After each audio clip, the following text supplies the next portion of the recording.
Nine Times is starting this morning and says media to be banned if they gave space to rabble-rousers. We'll take a look at that story. And also here, as Anihima's person observed, was a lot of activity in Kumasi yesterday. The General Telegraph says red flags over December polls.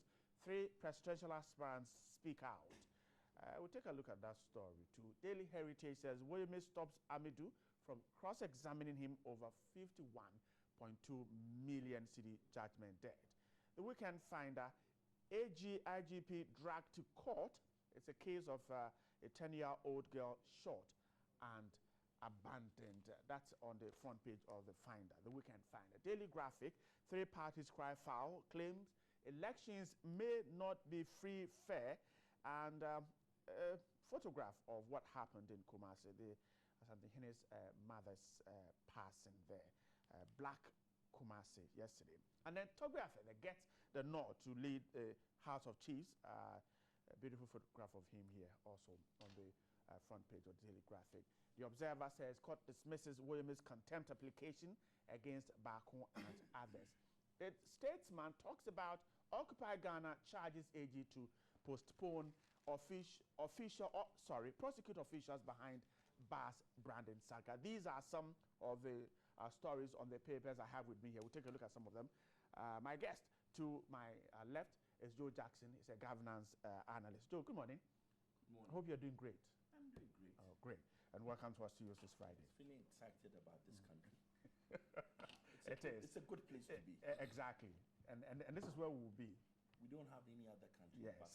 All right. Welcome to our studios this morning. And then the MPP's National Nasra Coordinator, Kamadin Abdullah, is also to my left. Kamad, good morning too. Good morning. And sad one yesterday, Dr. Baumia's aide. Very sad yesterday. We all got devastated actually. But the Lord knows what he's doing actually. Right. All right. Our condolences and welcome to our studios. To my right is a member of the CPP, James Kwabena. He's known as Kabila. That's the name I like calling him with. Kabila, good morning. Good morning, right? We are doing great. We are alive. Thank God. No, okay. This Kabila name, you're okay with it? We'll talk about it. Okay, all right. Welcome to this Friday morning. And then to my extreme right is a member of the NDC's legal team, communication team as well, Abraham Amalba. Good morning to you. And how are you doing? I'm well. No. And the campaign going on well? We are upbeat. Okay. It's for your mama to, as it were, retain the seats. Okay. So we are upbeat. Okay. I'm sure Kamal and Kabila will tell you that they want Nana and Ivor Green Street. Right, gentlemen, welcome to this Friday morning. Let's start with this Daily Statesman. Occupy Ghana is charging the AG to prosecute officials behind the Bass branding saga. Photograph of Asan Kuma. The group is demanding the immediate prosecution of persons involved in the Smarties Bass rebranding scandal. Now, Mr. Asan Kuma, who was addressing the forum on Wednesday, pointed out that the group had presented a 20-page dossier to the AG and leadership of parliament and other relevant groups in the country to ensure that the 3.5 illegally used in the Bass branding exercise is retrieved.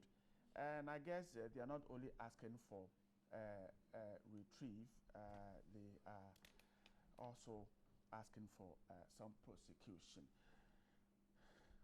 All right. Quickly, let me begin this conversation with you, Joe. Let's start from here. The monies were ordered to be repaid. Should that end the debate? No, it can't. You just can't end the debate. Repaying the money alone does not solve the problem. Right? Some people act, if some people acted wrongly, if some people acted in a way, in an attempt to utilize funds of the state illegally, they should be prosecuted.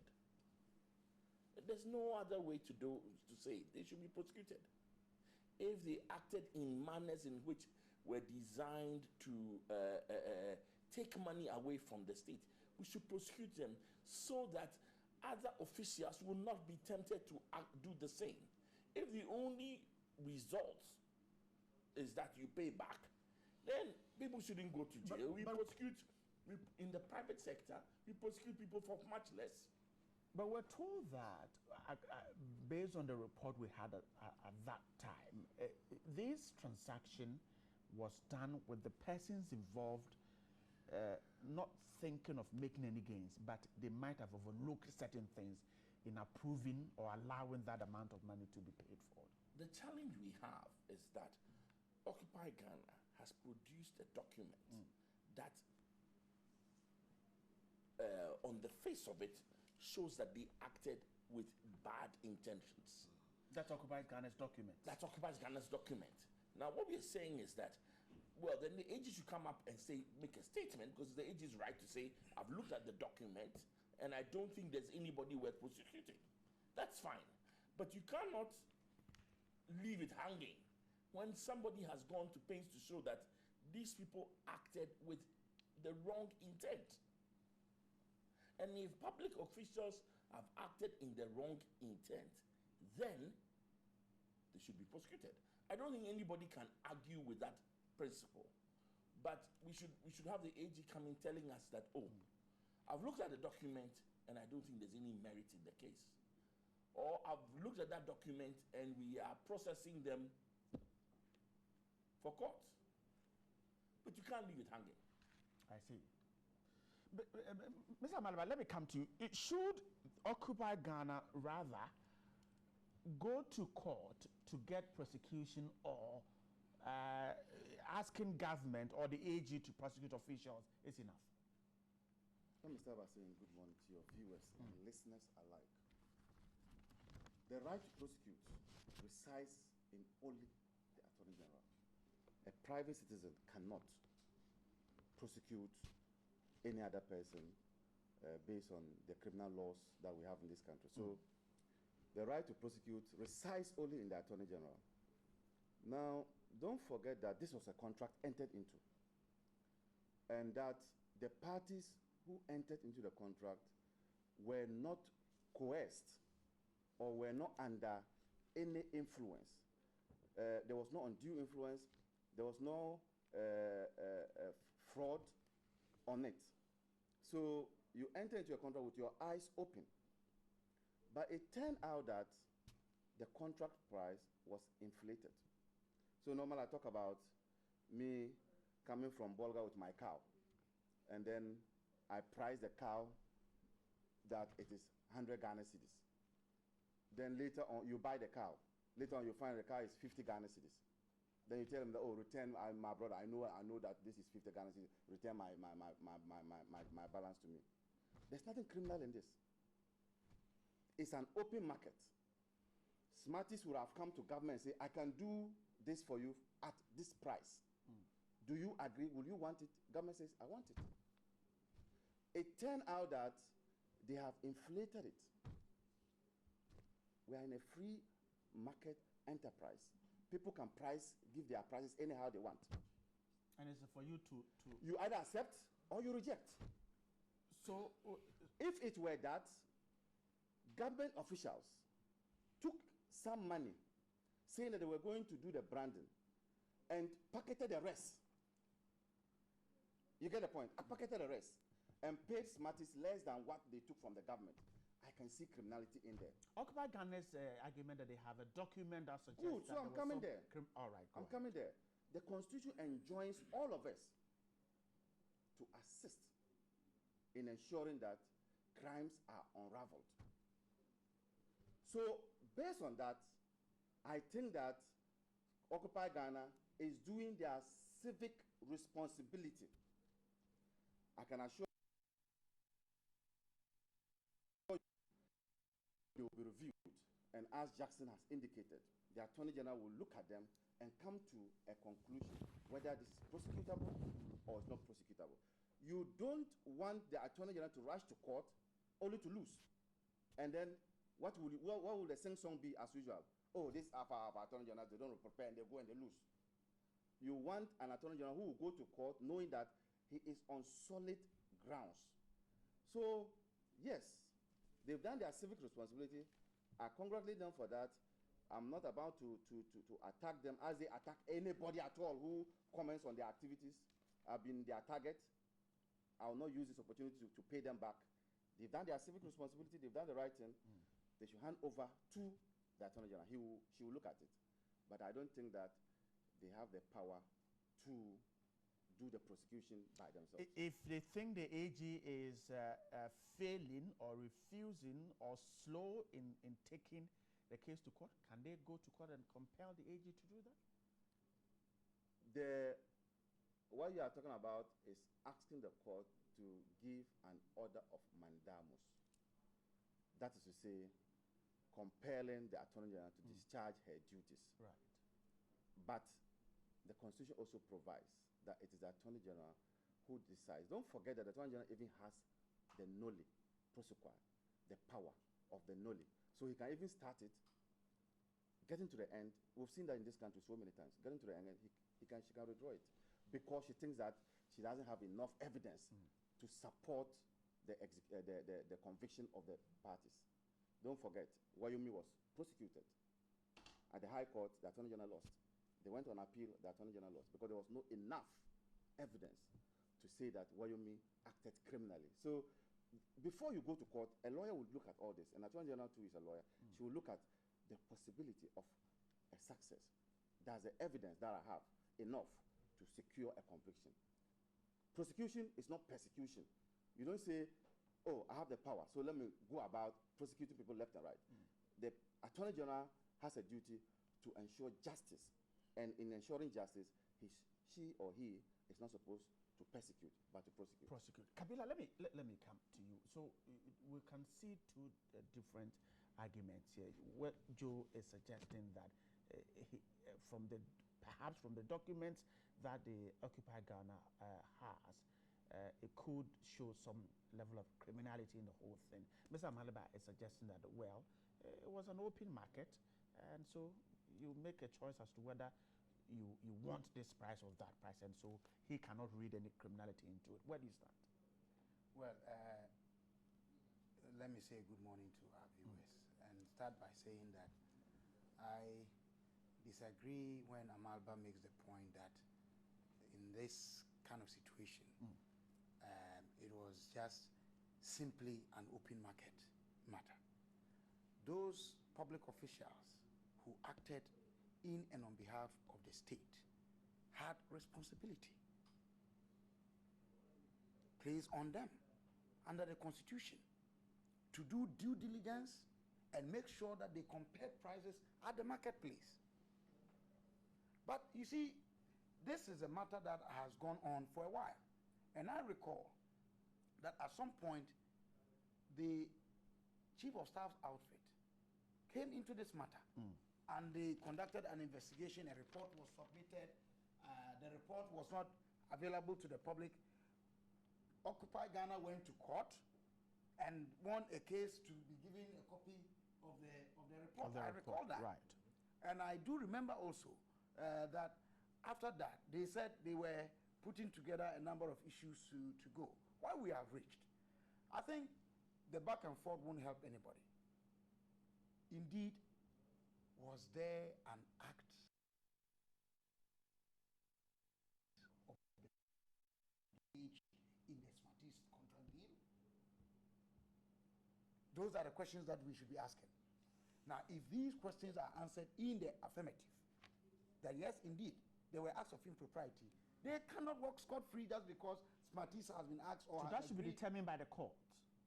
No, in terms of building a case or establishing that there's an act of impropriety, that one, I mean, it is for the prosecution. Whoever is doing the prosecution. Make the case. All right. But the determination of that matter is for the courts to do. Okay? So it is for the AG, and I think that I get his point. But rightly as he said, Occupy Ghana also do have the right, and that is where I want them to take it, because these appeals have yielded nothing. But if they go for the application of mandamus, that one, Amaba, you know better than I do that it does not, when the court grants it, it no longer lies within the whims of the Attorney General to decide whether or not to prosecute, because that one, it will be a compelling order that, look, go and carry out your duty by prosecuting ABCD. on so and so grounds because they have established cause for it. I believe that in this matter, what we should be looking at is how to protect the public purse. We all complain how leaking the public purse is. Where are the loopholes?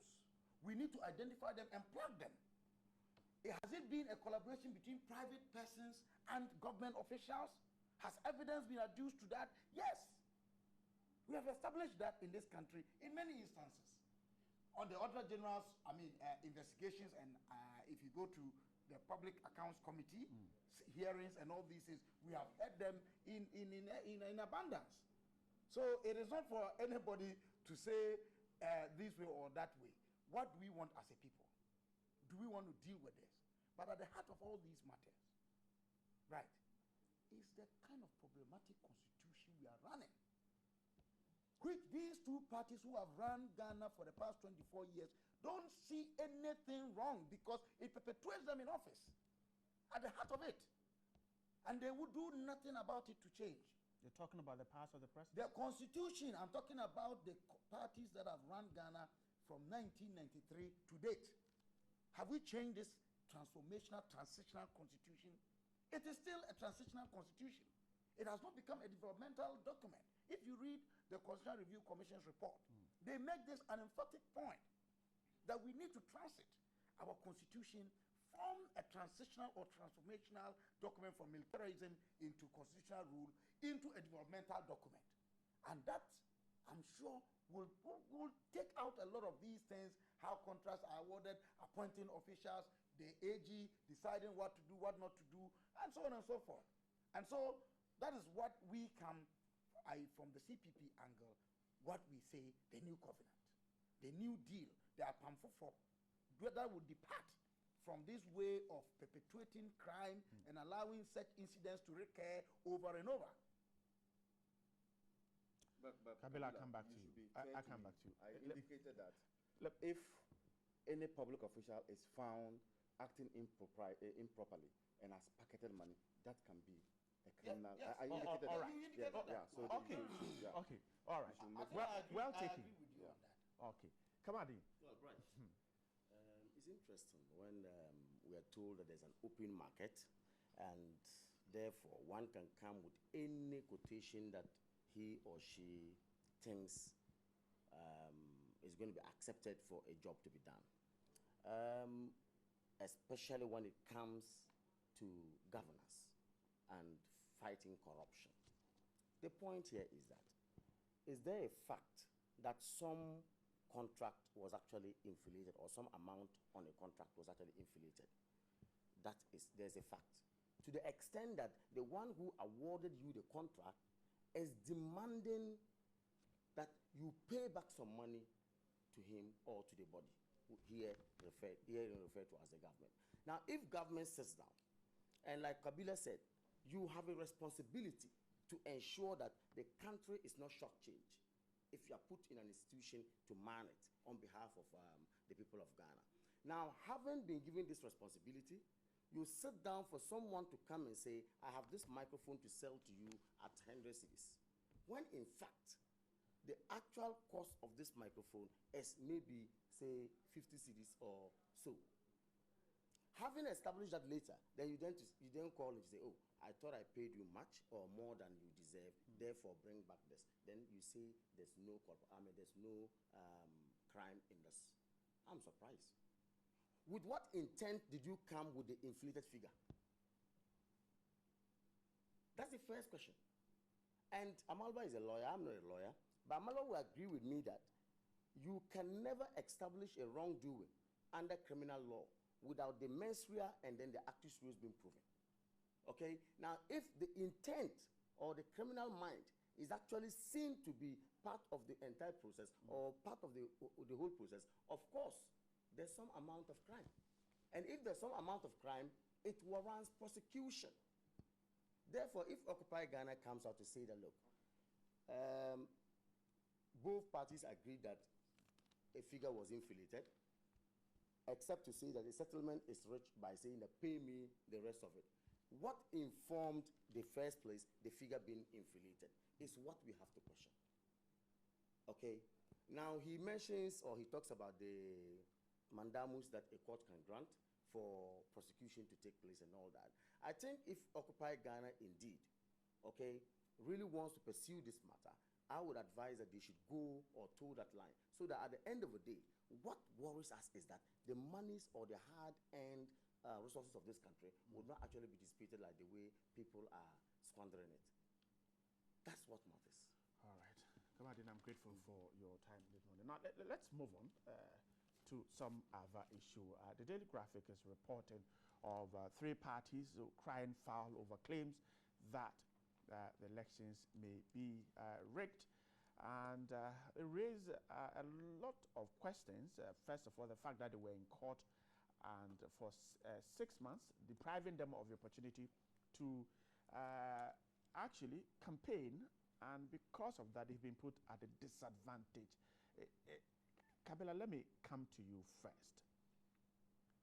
This disadvantage that they talk about, the fact that they went to court 6 months, they were in court, and others were campaigning, does it put them at a disadvantage?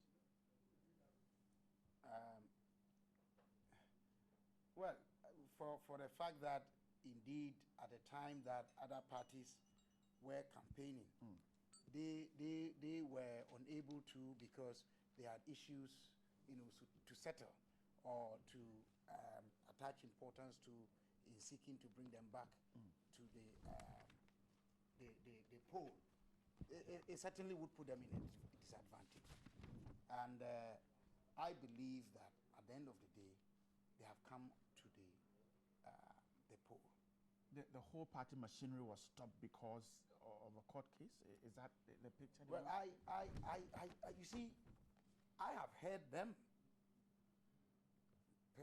officers of their party, at the time they were in court, right, that they were not, perturbed. And that they were still campaigning. And they were still campaigning. We had them publicly say. Yes, I heard Dr. Indum's. So I get surprised that this is coming up. In any case,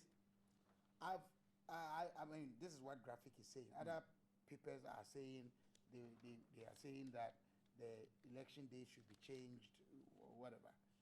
The most appropriate forum to have this discussed, I'm sure, is the Electoral Commission. And today happens to be a day where there will be an IPAC meeting, and I'm sure they will raise it there and it will be discussed. What I want to say is that the 7th of December election date is not one that the Electoral Commission can decide whether to hold or not to hold elections on it, on their own. It's a matter, it's a constitutional matter. And if there's anybody, clothed with authority to make any changes, I'm sure it could only be either the courts or Parliament. And where we are now, and from cases that the courts have decided on recently, I have my doubts if 7th December is going to change. The caution I want to give again is that a contest is a contest. You are either contesting raising issues or deciding not to contest. At the end of the day, it is your right. Like Bob Marley said, it is the right of every man to decide his own destiny. Okay? So, while we have reached on our electoral calendar, I am sure that they will make their case at the most appropriate forum. They chose to hold a press conference first, according to the... It was a release, a press release. Right. Okay. So they went to the media. I'm sure when they meet at the appropriate forum, the issue will be properly raised or laid at the table, and people with authority to make the most important decisions on that would make them. For now, I have my doubts how anybody would or can succeed in changing the date of 7th December as when we should hold. It's in the Constitution. That's why I said it's a matter that has limited, if you like, scope in terms of those who can work at it. It's either the courts deciding or Parliament making a legislation to cover that. And as we speak now, I'm sure Parliament itself is incumbent under law to ensure that the December date is adhered to. Looking at the time. All right. Mr. Maliba, then the parties talk about the suspicion or the suspicion that the elections could be rigged because of one, they were not allowed to campaign during the 6 months. They also raised issues of abuse of incumbency by government. They also raised the concerns that the EC is not forthcoming by way of information with these three parties. And they mentioned particularly the voters register. They even claim that they don't have the hard copy. I doubt if any of the parties have a hard copy. And they think that if you put all this together in the bowl, it points to an election that is being rigged. And that's my difficulty.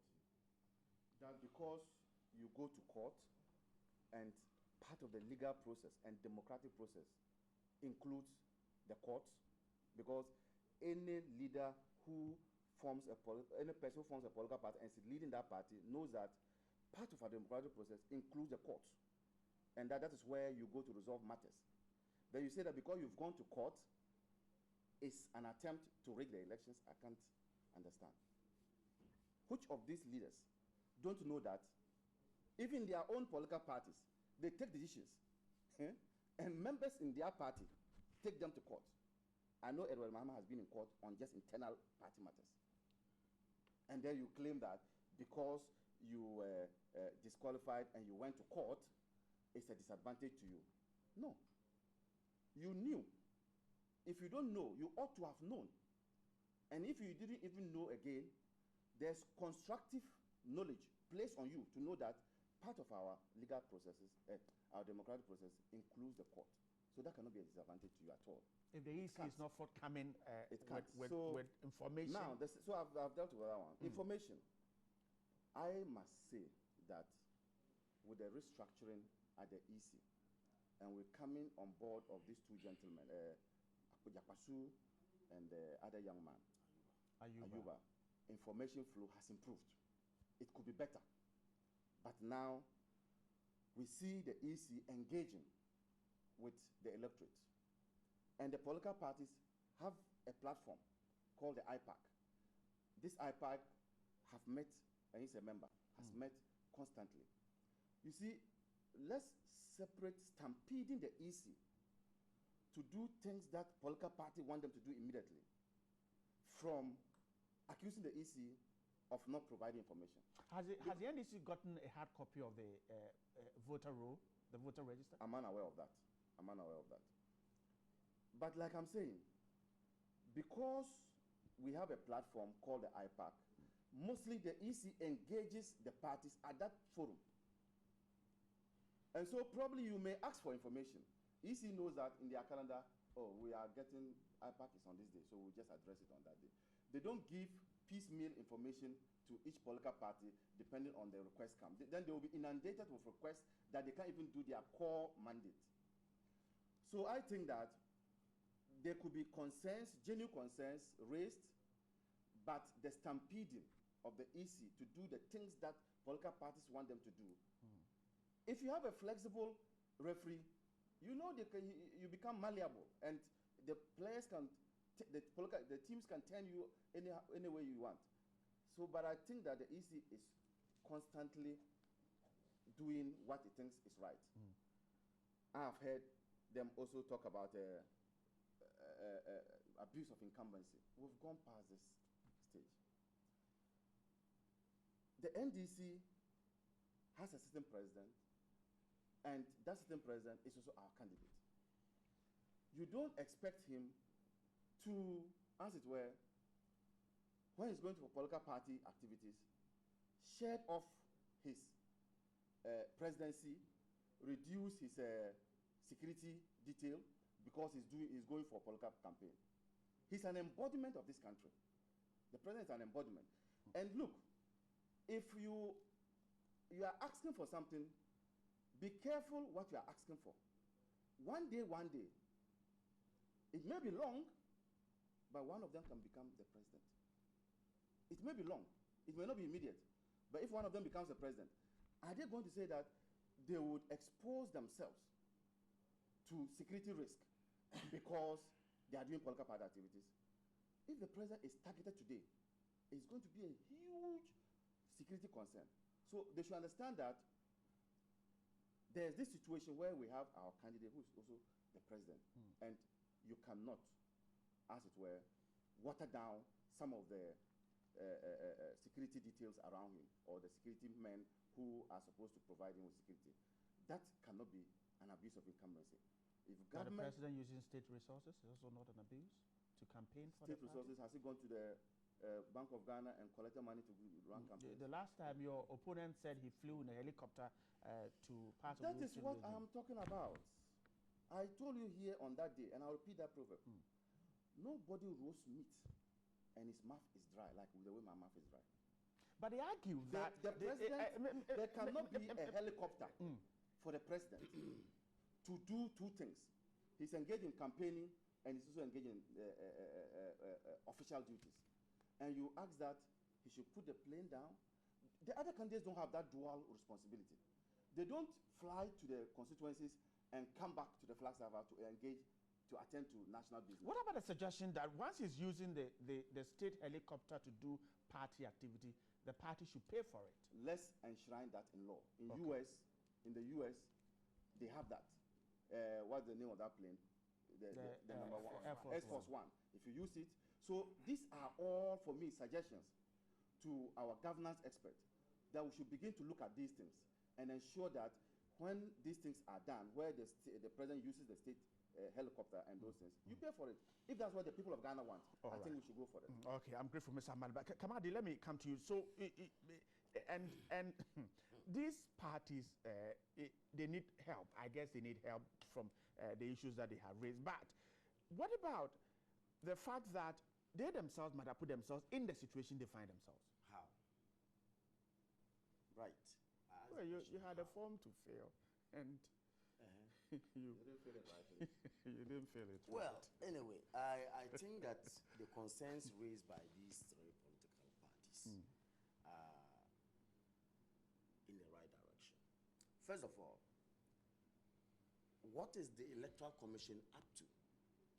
When or what were they up to when they sought to disqualify these parties? Well, they gave reasons, and as Amalba said, the process of democracy in this country includes going to court and all that. Now, I would have expected the Electoral Commission in the first place, okay, to have had the chance of, or to have had the opportunity of giving these parties, you know, that respite to be able to do the corrections or whatever anomaly that they found. Well, the Electoral Commission did not think about that and then went ahead to disqualify them. Having disqualified them, they also went to court to fight it. Court said, Electoral Commission, you haven't done what is right. Allow them the opportunity to do it. Finally, back and forth, they are in the race. Okay? Finally, did the Electoral Commission's position to disqualify them hold? No. You understand?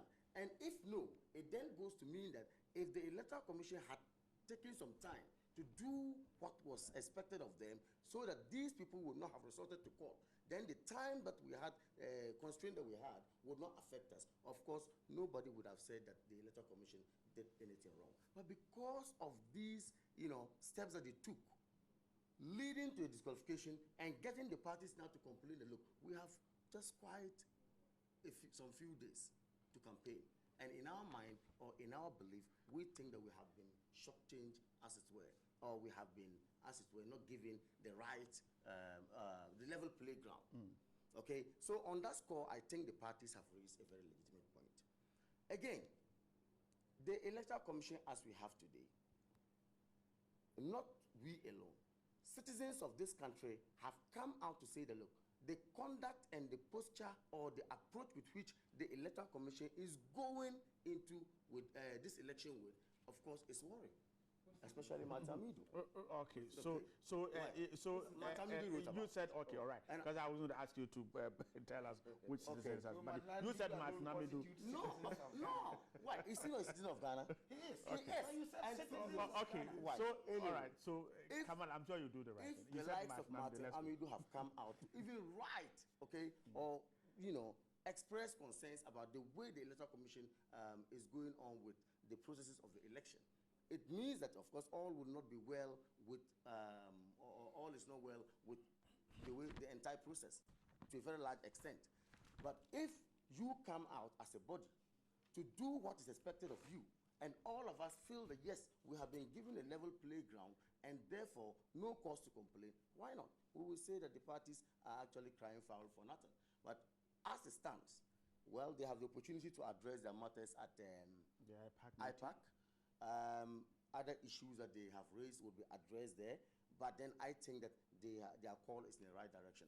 Here, we say the Electoral Commission of Ghana, try as much as possible to ensure that there's a level playground going forward. We have just 13 days. Let us all feel it is free and fair for us to move on as a country. Mr. Joe Jackson, it's these concerns that they have raised. One, the limited time for campaigning. Two, the issue of them not getting documents and communication from the EC quickly. The issue of abuse of incumbency, and even the fact that they are suggesting that the EC's chairperson's comments to recount the ballot if the figure looks too close shows that we will not have a credible election. Is it justifiable? Well, a number of issues. Number one, are these parties at a disadvantage because there was a time of limbo where they were in court? Yes, but does this invalidate the credibility of the election? Not at all. It's not an issue. You are at a disadvantage. Everybody, we can sympathize with you being in disadvantage, but the greater good of this country requires that the election should be conducted in that date in December. So please, that issue put aside. If you talk about the not getting information, it affects all the other parties. It's different if they were saying that one party gets information and the other doesn't. Again, you have to talk about IPAC. All the parties who go to IPAC and say to EC, where is my copy of the roll? The voters' So roll. on that issue too, I discount. I'm actually condemning this issue of bringing down the EC. You see, we only have one issue, and if we bring the EC down, we are sowing seeds of chaos when the election is held. So as much as we can criticize the EC, even take the EC to court and ask them to do the right thing, we should be very careful not to bring down that institution. In terms of their pronouncements? Not just in terms of the pronouncements. We should not cast slurs on the institution before before you think about it. In other jurisdictions, if you are playing in soccer and you, coach, said something against the referee before the match, what happens in the English Premier League? The EC is our referee. We don't have any choice. So let us be careful between, if you have a case, take it to court. If you think something is going wrong, say it, but don't bring down the institution. And some of these pronouncements border on bringing down. The EC is our EC. This is the referee we have, for better or for worse. So let's correct the EC if the EC goes wrong, but don't cast aspersions as if the EC, you can't say the EC is rigging. Not at this time. You can't say that.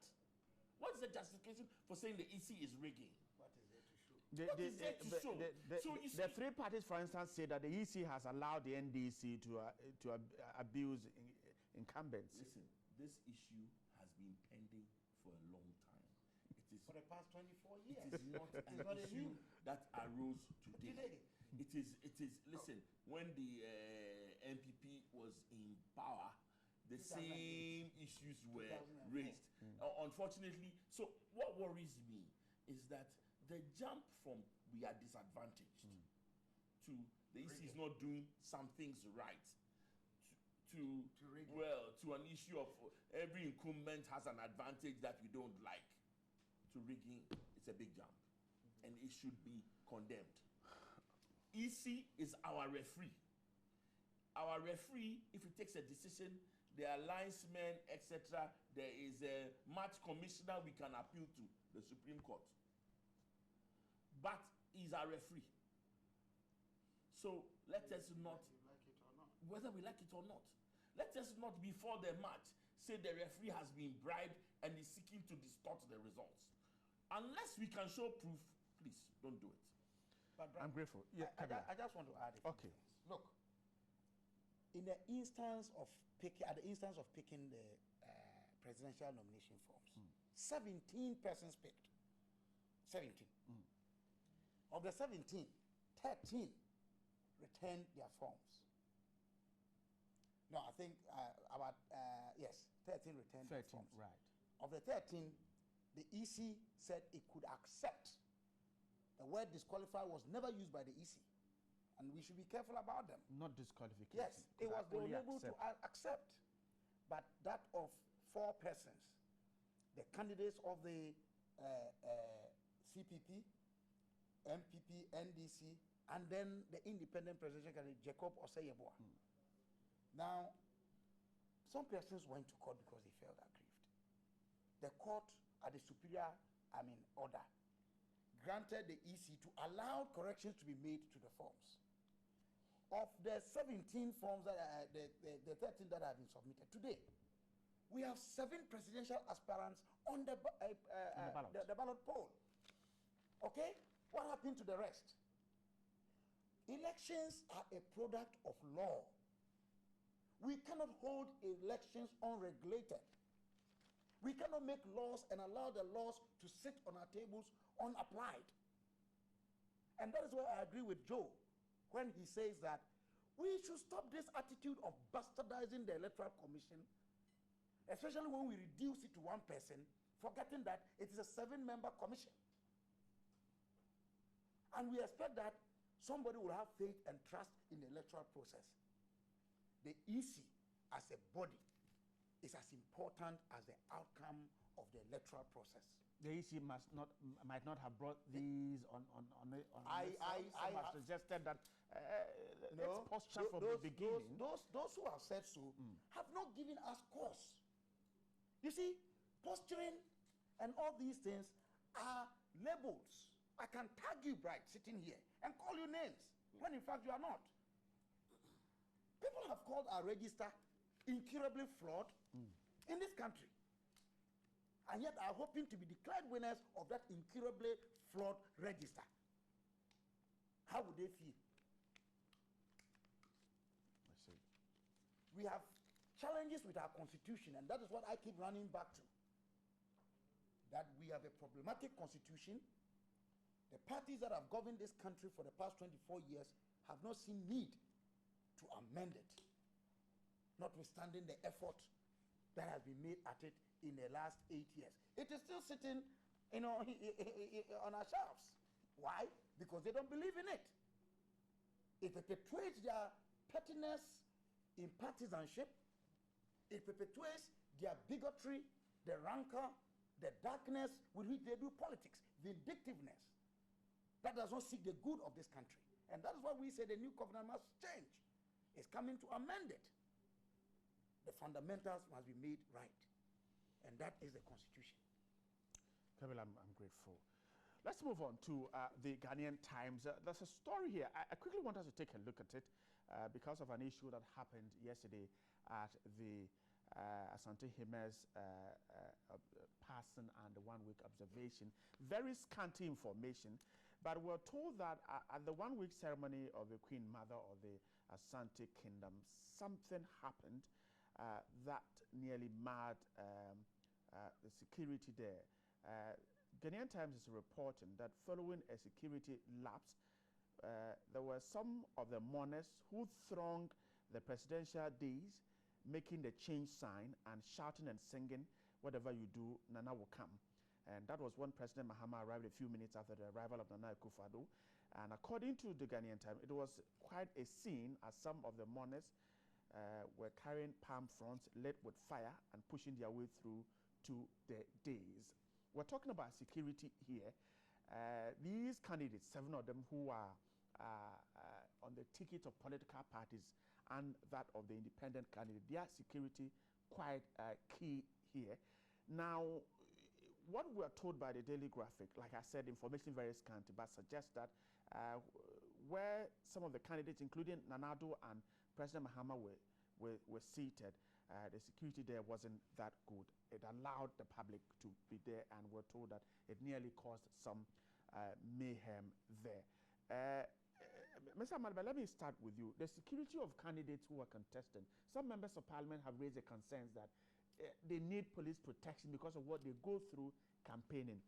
What Ghanaian Times is reporting, your initial reaction to it? I'm also receiving some conflicting reports that nothing of that nature happened, and I'm just reading it.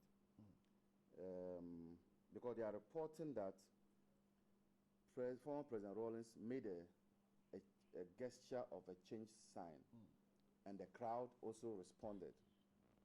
And that made one of the bodyguards of the president to, I think, attack a lady, and the crowd also came upon the bodyguard. But I'm also receiving some information here that it was fake, and it's not true. Nothing of that happened, and former President Rawlings did not make any such gesture. But on a larger note, it's becoming one too many to hear such reports coming from Kumasi, the stronghold of the MPP. The last time was when there was information that the president was stoned at Ejiso, but reports from the present details indicated that nothing of that happened. We are also hearing this again, and I think there was an earlier one again when the president went to Otumfuo's house and there were some skirmishes. So I think that if these reports are true, it is important for the leadership of the MPP to take the high moral ground and rein in their people. Why am I saying this? Don't forget that the MPP have their stronghold in only Ashanti and half of Eastern region. The NDC strongholds are so many. If we were going to say that strongholds will be a no-go areas, can you imagine? Can Nana Akufo-Addo campaign? Is it going to be limited to only Ashanti and half of Eastern region? So I think politically motivated disturbances should cease, and those who can make that happen is the leadership of the party. Take the high moral ground. Suppose this thing had happened, and I'm not sure because I have 2 reports. Please don't cover your microphone. Thank you. Suppose, Oberbright, you could have just signaled the way you are talking about. Sorry for that. You could have just said, the whole Ghana has said that I'm covering, Amalba is covering. Maybe he doesn't want to be heard. All right. Right. Okay. I thought that if this had actually happened at the grounds there, Nana Akufo-Addo was there, President John Kufuor was there, they could have risen up to stop the crowd, just for the sake of national unity and peace. Because we are lucky we are getting to the end, but you can imagine if Nana Akufo-Addo goes to one of the NDC strongholds and there are reprisal disturbances, that will not be fair. And I think that I'm receiving information from the presidential details, those who are with President John Mahama. They said nothing like that happened, and I want to defer to them that there were no such disturbances. I'm grateful, Mr. Ahmad. But Mr. Jackson, the larger picture, the securing these candidates. Well, there are a number of issues here. First of all, I'm not surprised that there are doubts about this, because remember that if this happened, it is disrespect to Otumfuo. It is disrespect to the Nana Hema who is diseased. In all our traditions, funerals are not places for such overt play, especially in the 7 days where we're supposed to be still in deep mourning. So if this was done, whoever did it was disrespecting the family, the Otumfuo, and all that, especially because there were so many people present. I wonder how much of this is true, because the issues are bigger than just the candidate. Our president was there. He is still our president.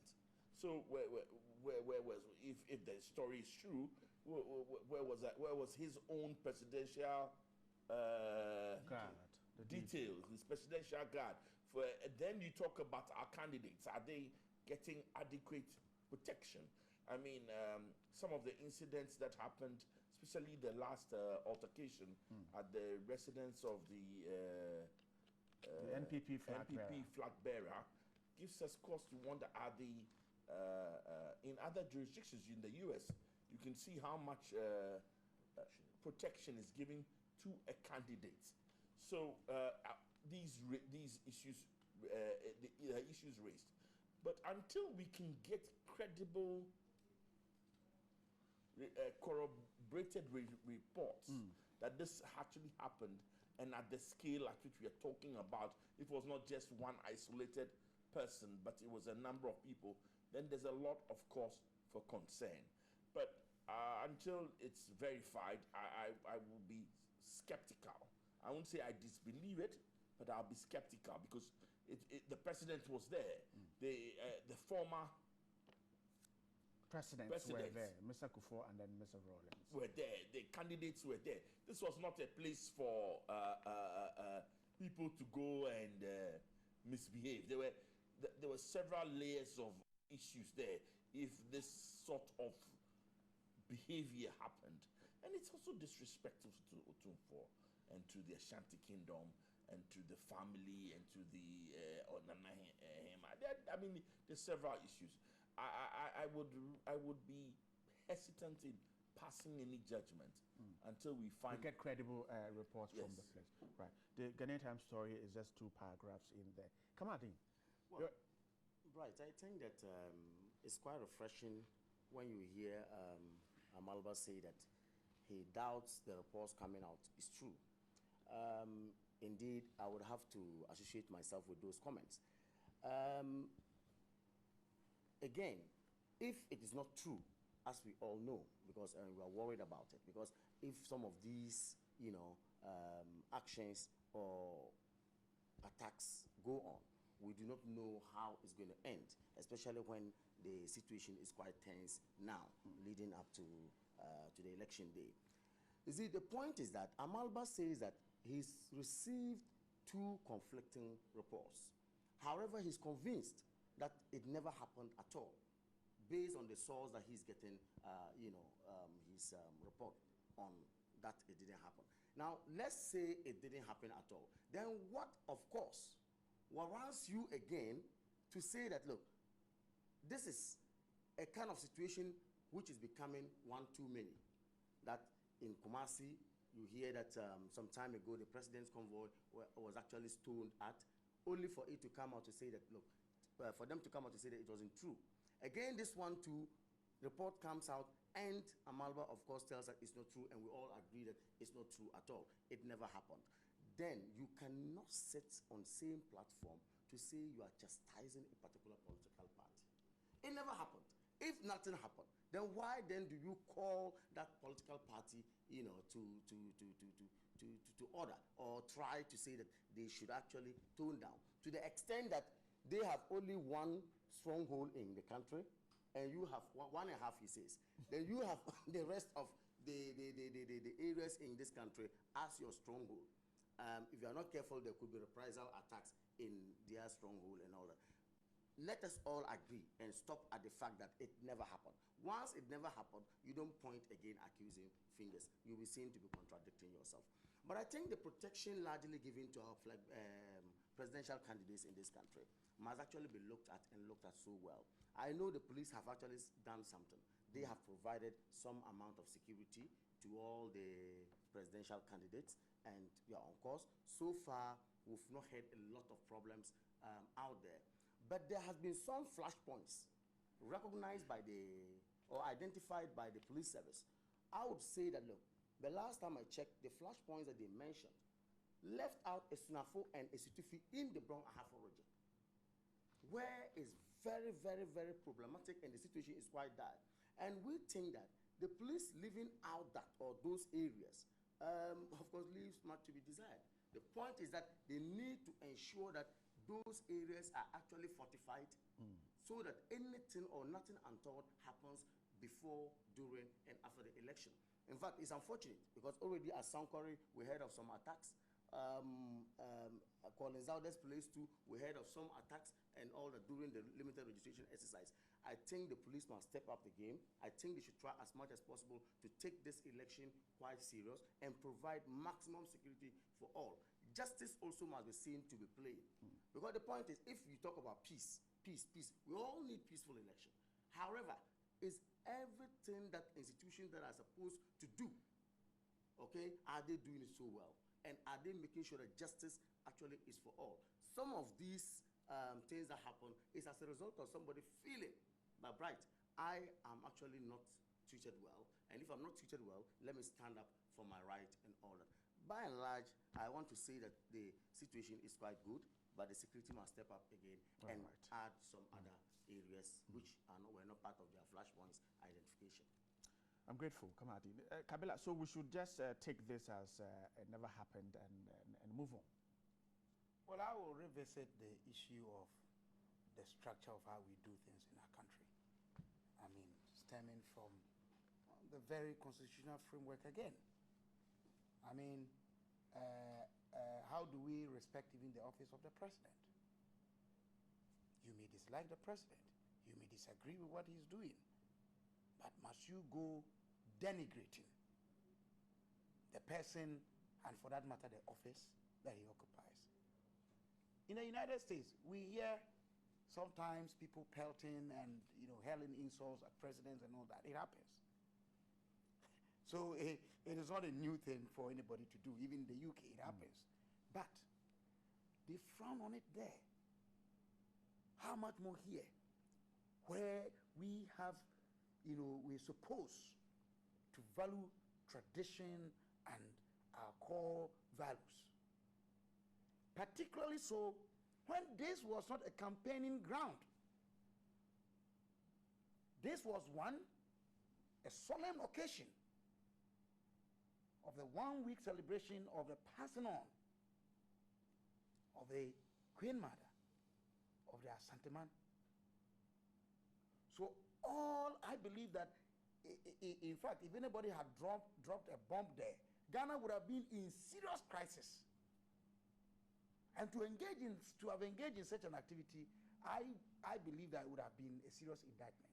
But why I'm tempted to believe that there couldn't have been a security matter at that place is that the two former presidents, His Excellency Jerry John Rawlings and John Ajekunkufo, they move with security details. His Excellency the President himself moves with security details. The presidential aspirant who we are told was there, Nana Addo Dankwa Akufo-Addo, is supposed to move with security details. I know Asanteman, the regional commander COP Kofi Boache is a no-nonsense officer. And I'm sure that day he would have taken charge of the entire venue for the celebration. So I would be surprised that if, anything in terms of security breach would have happened there. As for the hurling of insults and shouting and hooting at a president, it can happen. But did that lead or could that have led into a security breach? That I have my doubts. But that is where I will move on to the next step as to what is reported in our papers, what the media carries out. A lot of times we hear things which in the end, when it is cross-checked, turns out to be untrue. Turns out to be untrue. So it brings to question again what kind of institution of media we have, or what kind of practice of journalism or information, flow that we have in our country. And that's why I will share in what the chairperson of the Media Commission is saying, that media houses should be careful. If in Rwanda, it took a media house, one media house, Right. to spark a war that, despite what gains Rwanda is making today, they would never forget it. Lives were lost. Memories still live that, go back then. So I just want to caution, we should all be careful. As Amalba pointed earlier, today it might not be you at the office of the president. But tomorrow, you may get the opportunity to be there. Ask yourself, would I want to be treated the way my people or myself, we are treating that office?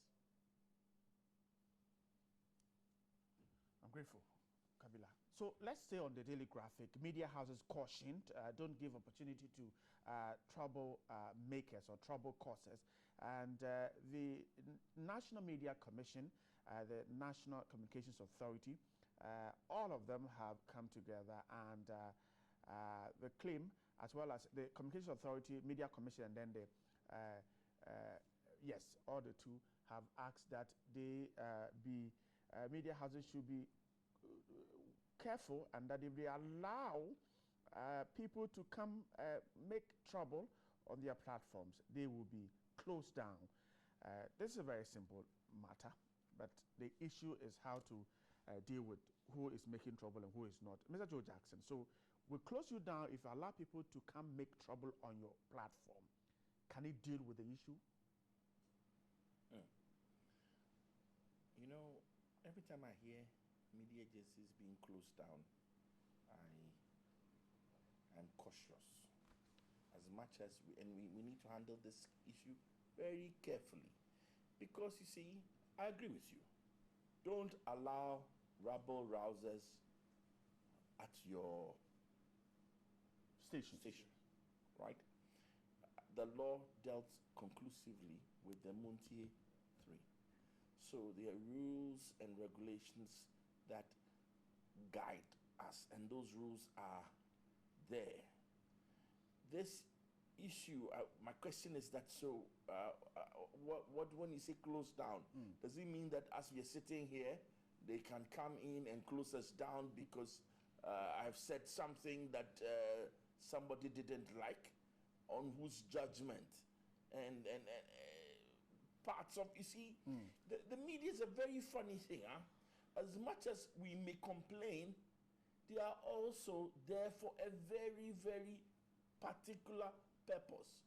So let's not be in the hurry to say you are banned, you are closed down.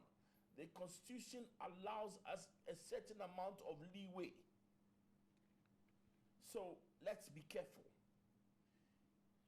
Unless you're telling me that the existing rules allow that, or they are saying that the existing rules we have not been applying it, and in this run-up we'll be applying it. Otherwise, my impression is that what new rules are you bringing, and under whose approval?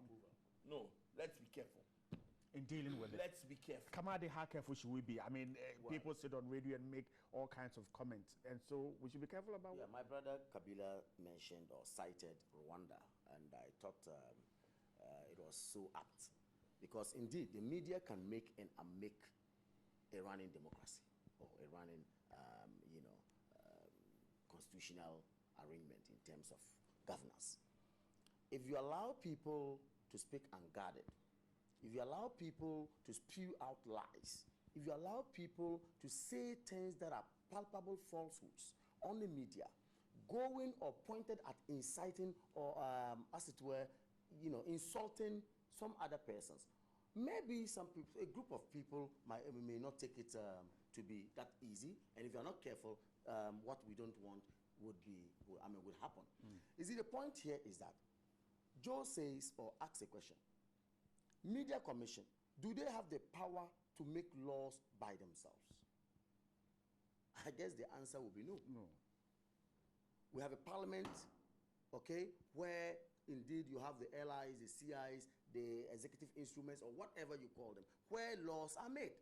Now, question is, the media, the laws that, of course, guide against our media, or the laws that are supposed to guide the media in terms of their operation, is it enough to say that, yes, we have a section or we have a particular clause which says if you allow someone to come say XYZ on your station, this is the way you are going to be closed down?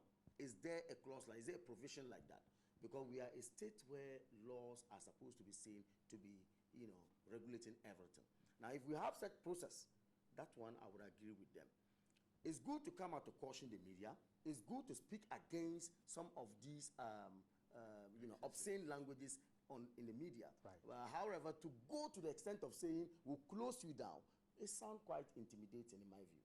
If the comment is damaging, can cause chaos, we should not use that path. Oh yes, that is why I said in everything you do, don't forget that, yes, even if the said institution is indicted or is cited to have allowed one or someone to do XYZ, then that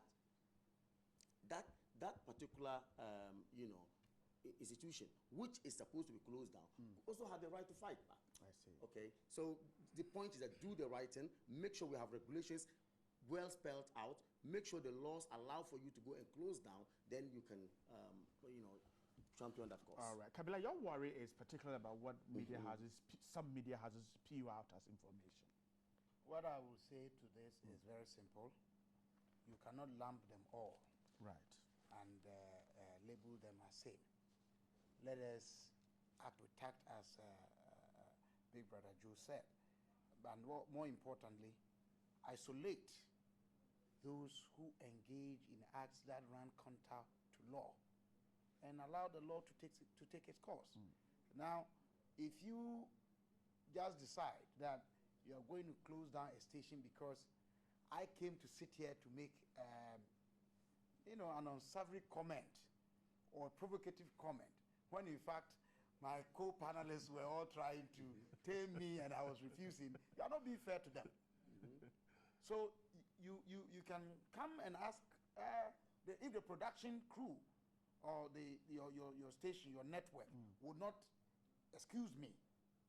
That one, the Media Commission has a responsibility to come and approach your management or anything, anybody of that nature, to say, look, the gentleman in the studio, we think that his behavior is not in tandem, so could you do something about that?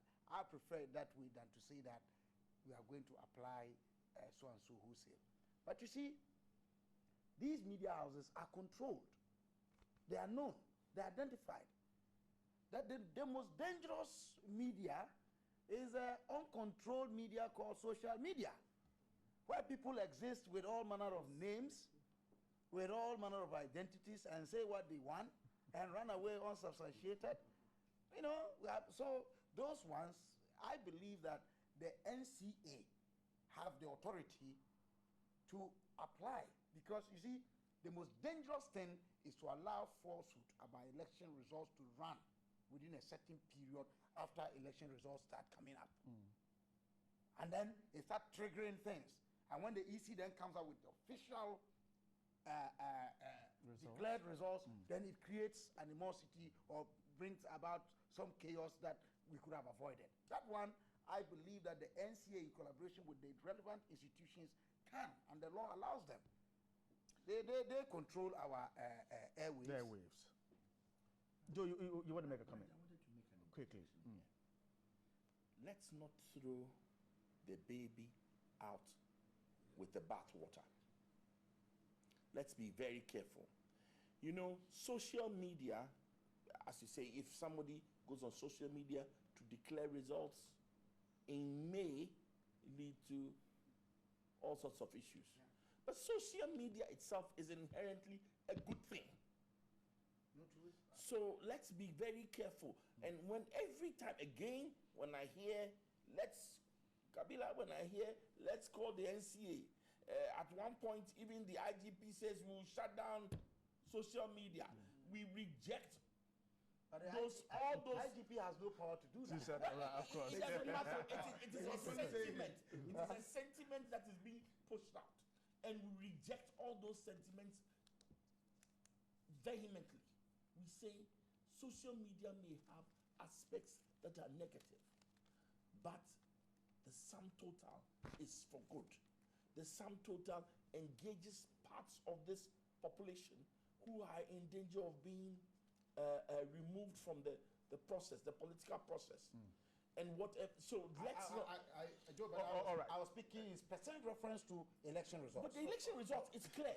All of us should be very careful to not to allow anybody to declare the results except the Electoral EC. Commission. Absolutely. But we can use social media, etc., to monitor what's happening. Okay. I would love a platform where if I see something onto what happened, I take a picture and I say, this happened at my polling station in Tema, in Community 10 at this time. Mr. Malva, come in and then we'll wrap up. You see, sometimes some of you in the media are the cause of the heightening of the political temperature. I'll give an example. You have a producer calling somebody from MPP who is a hawk, and then whilst he's on it, he'll call the other one in the NDC, say, my friend said, also, huh? I see. But that's an allegation you have made. No, it happens. Kabila knows it happens. It happens between the NDC and the No, it happens. It happens. So I think that some of your people, you must first restrain them.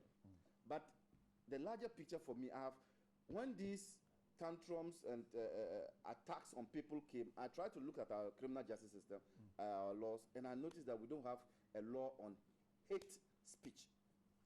Hate, like these people attack this group of people, this ethnic group, let's go and attack this ethnic, we don't have that.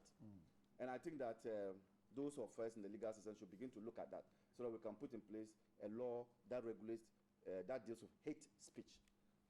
So that things like what Kabila alluded to, where the Tutsis and the Hutus in the Rwanda were attacking each other, could be averted before we get there. But to ban the media, to close down, you may want to close down the segment. All right. Is it which one? Which is it this segment of TV Trace program that is causing the problem? Okay. Or you may want to, and I agree, you may want to ask the individual and remove him, not to come From onto the your program. program again. And then fifth, announce it. It's your prime news, 7 o'clock. Announce it that this person has been removed. Or it's no more on this From program. his behavior. Exactly. Announce it. And We will not allow him to come. again, yes. Okay, I'm grateful, but let's wrap up this in 30 seconds each for all of you. So we are further now heads the National House of Chiefs. Joe, just 30 seconds. Congratulations. He's a good man. I think he will bring, he will raise the profile and the respect we have for our chieftaincy. It's a good appointment. All right. Come on. I congratulate him as well. I think that is what we have to. I just hope that the chieftaincy institution would actually be given some boost, as it were, under his tenure. Kabila. Congratulations, but I wish my professor Nana Kona Nketia And one. He got 11 but I read it yesterday that it was going to happen. I wish that he had won. All right, okay. That's my bias. All right.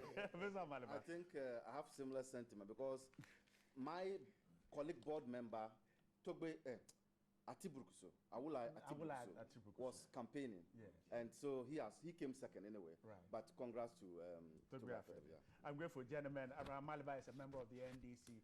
James Kwabena Bonfe Kabila is a member of the CPP. Kamadin Abdullah is a member of the NPP. Joe Jackson, he is not a politician. He's a governance analyst. Grateful for your time this Friday morning. Wish you all the best. No, Joe is not a politician. Joe is not a politician. All right, Mr. Amalaba. All right, have a great weekend. There's more coming up on the day. Please stay with us.